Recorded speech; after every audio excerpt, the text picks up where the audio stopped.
Friends welcome to our channel. AP school సంబంధించి మనకు latest update రావడం జరిగింది. ఏదైతే మనకు హాఫ్ డే హాలిడేస్ సంబంధించి లేటెస్ట్ అప్డేట్ అయితే వచ్చిందన్నమాట. వీడియోలో చెప్తాను. వీడియో ఎండ్ వరకు చూడడానికి ట్రై చేయండి. ఇన్‌కేస్ మీకు ఏమైనా డౌట్స్ ఉంటే గనుక కింద కామెంట్ చేయండి. రిప్లై అయితే ఇస్తాను. సో, ఇక్కడ చూస్తే మనకు 15 నుంచి ఒంటిపూట బడులు అనేది మనకి ఇచ్చారన్నమాట. సో, ఇదైతే మనకు టీఎస్ సంబంధించింది.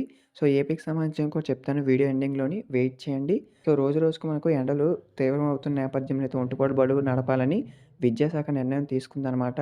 ఏదైతే మనకు ప్రభుత్వ ఎయిడెడ్ పాఠశాలలైతే ఉంటాయో వాటికైతే మనకు 15 నుంచి మనకైతే ఏప్రిల్ 23 వరకైతే ఒంటిపూట బడులైతే ఉంటాయి. సో, ఉదయం 8 గంటల నుంచి మధ్యాహ్నం 12:30 వరకైతే ఈ యొక్క తరగతులైతే కొనసాగనున్నాయన్నమాట. ఈ ఎండల దృష్ట్యా ఈ యొక్క నిర్ణయం అయితే తీసుకోవడం జరిగింది. ఈ నెల 15 నుంచి మనకు ముందుగానే ఒంటిపూటలపై ప్రారంభించాలనే వినతులైతే వస్తున్నాయి. ఇంకా అఫీషియల్ డేట్ అయితే రాలేదు. తర్వాత నెక్స్ట్ చూసుకుంటే గనక ఇక్కడ చూడండి. సో, మెయిన్‌గాను ఈ యొక్క హాలిడేస్ సంబంధించి చాలామందైతే ఏపీ వాళ్ళకి సంబంధించి చూసుకుంటే అప్డేట్‌గా మనకు ఇచ్చారు. ఇక్కడ చూస్తే మనకి అదే ఇచ్చారనమాట. సో, మనకి ఏపీలోని మార్చి 15 నుంచి ఒంటిపూట బడులు అనేది ఇచ్చారు. స్కూళ్ళకు ఒంటిపూట బడులు ఎప్పటి నుంచి అంటే అనేది మనకి పైనైతే ఇచ్చారనమాట.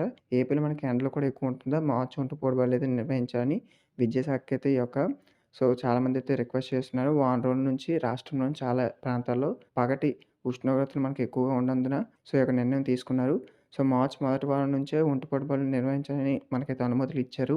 ఉపాధ్యాయులు కూడా కోరుతున్నారు. సో, ఫైనల్‌గా ఎలా చూసుకున్నా సరే మార్చి 15 తర్వాత మనకైతే ఈ యొక్క ఒంటి బడులైతే నిర్వహించున్నారు. సో, ఇదైతే మనకు లేటెస్ట్‌గా వచ్చిన అప్డేట్ అనమాట. కొత్తగా వెయిట్ చేసిన సబ్స్క్రైబ్ చేసుకోండి. Thank you.